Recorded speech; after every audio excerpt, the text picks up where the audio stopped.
Royal institute नाम का एक बहुत बड़ा कॉलेज शहर के बीच खड़ा था। यह कोई साधारण कॉलेज नहीं था। यहाँ सिर्फ अमीर और होशियार बच्चे ही पढ़ते थे। इन्हीं स्टूडेंट्स के बीच एक लड़का था, राइस्टर। राइस्टर का घर शहर से बहुत दूर एक छोटे से गरीब गांव में था। वहीं से वो पढ़ाई के लिए शहर आया था।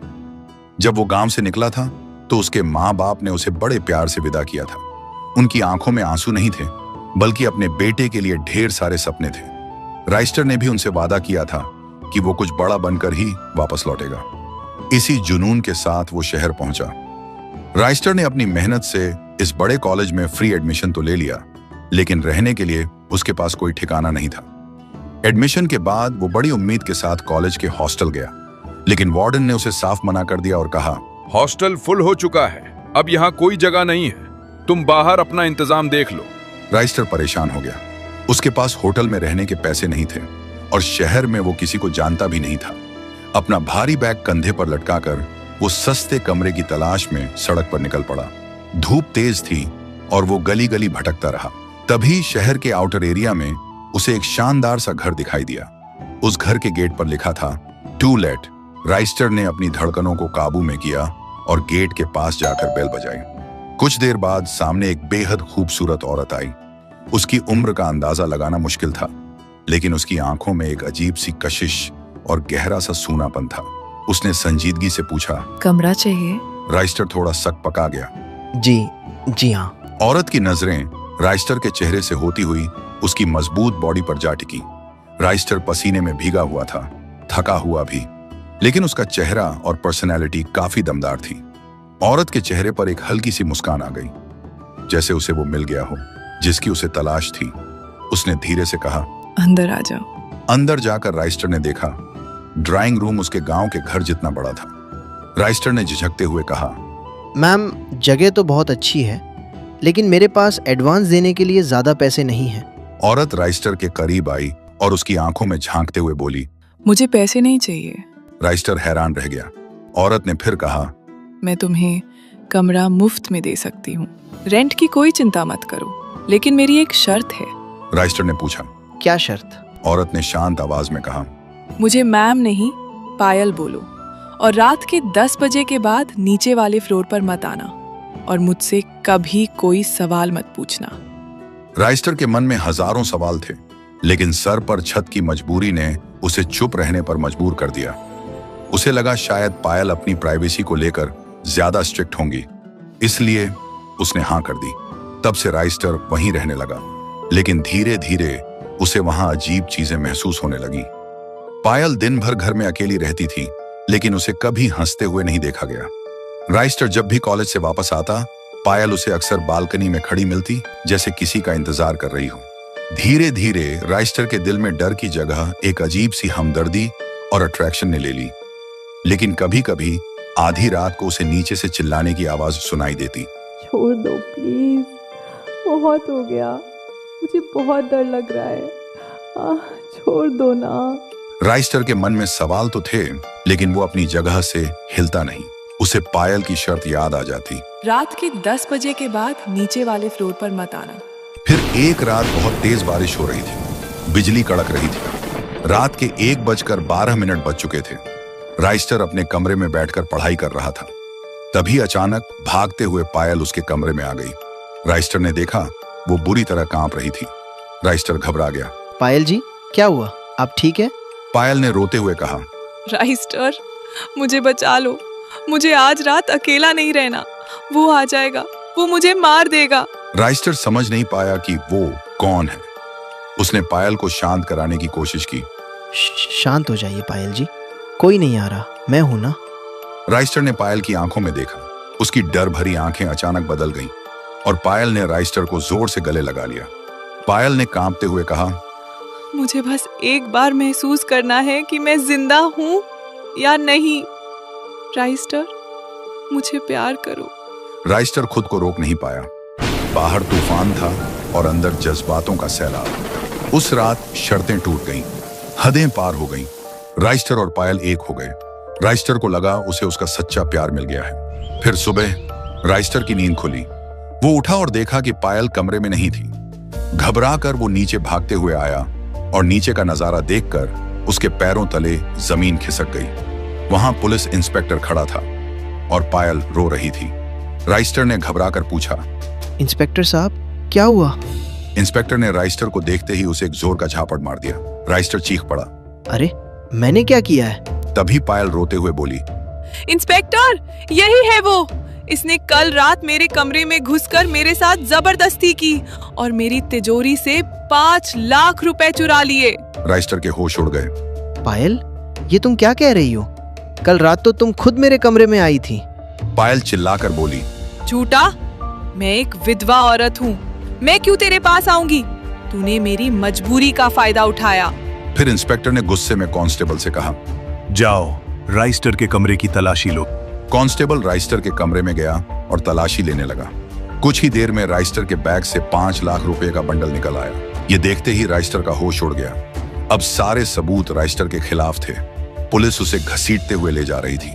मोहल्ले वाले उस पर थूक रहे थे और उस भीड़ के बीच पायल की आंखों में एक ठंडी सी मुस्कान थी। राइस्टर को अब रेप और चोरी के इल्जाम में 10 साल की सजा सुना दी गई। जेल की दीवारों के बीच राइस्टर का मासूम दिल मर गया था। अब वहां सिर्फ नफरत जिंदा थी। देखते ही देखते 7 साल बीत गए। अच्छे बिहेवियर और पॉलिटिकल इन्फ्लुएंस के चलते राइस्टर जल्दी जेल से रिहा हो गया। लेकिन जेल के गेट से निकलते ही उसका पहला ख्याल पायल नहीं था। उसका पहला ख्याल था माँ बाप। वही माँ बाप जो उसे बड़े सपनों के साथ शहर भेजा था। राइस्टर सीधा अपने गांव की तरफ निकल पड़ा।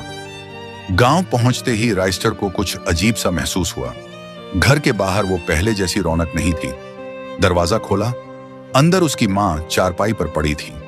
आंखें खुली पर जान नहीं। गांव वाले बोले, बेटा, तुम्हारे जेल जाने के गम में तुम्हारी माँ धीरे धीरे टूट गई थी और आज सुबह ही चल बसी। राइस्टर वहीं घुटनों पर गिर गया। उसके गले से आवाज तक नहीं निकली। तभी बाहर से आवाज आई, अरे कोई जल्दी आओ, राइस्टर के बाप को संभालो।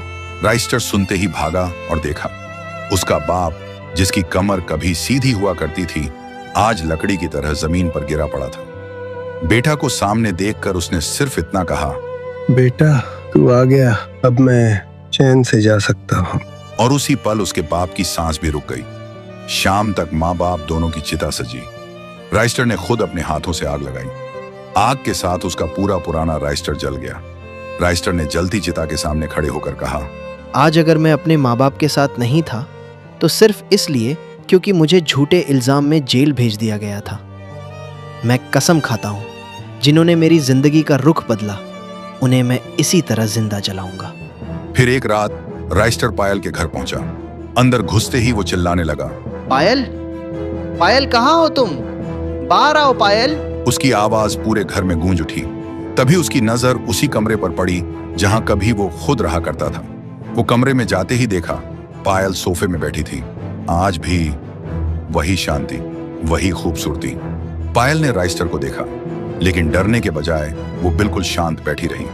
राइस्टर ने पीछे से गन निकाली और सीधा पायल के माथे पर रख दी और गुस्से से बोला, क्यों पायल, क्यों किया तुमने ऐसा?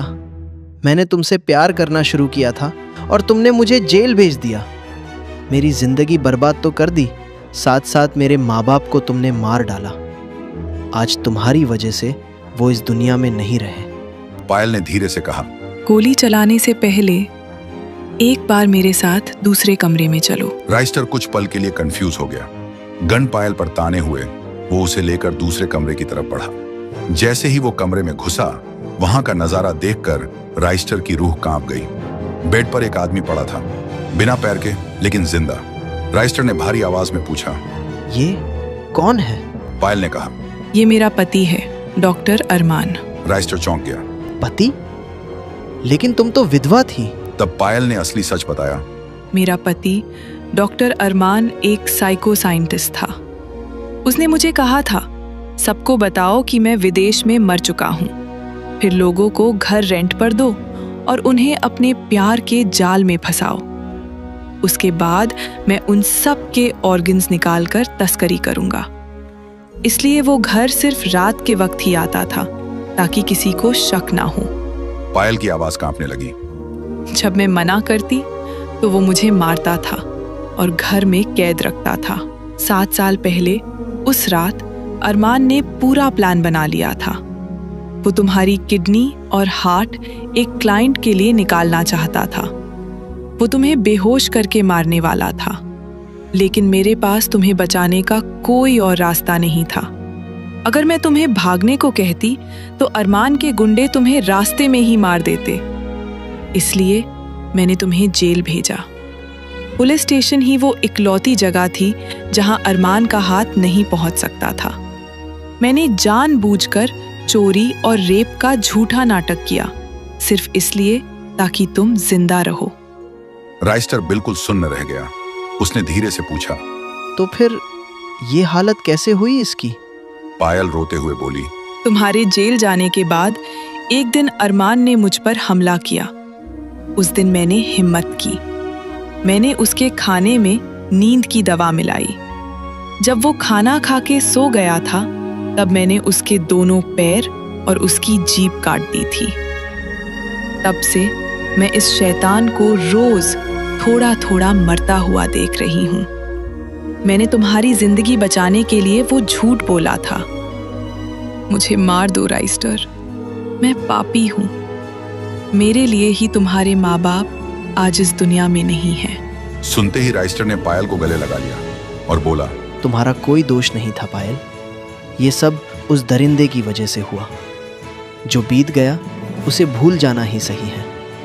चलो आज से यहीं से एक नई जिंदगी शुरू करते हैं। फिर राइस्टर पायल को लेकर घर से बाहर आया और घर में आग लगा दी, जहां सबूत और वो बुरा पास्ट जल रहा था। फिर दोनों एक नई जिंदगी के लिए निकल पड़े।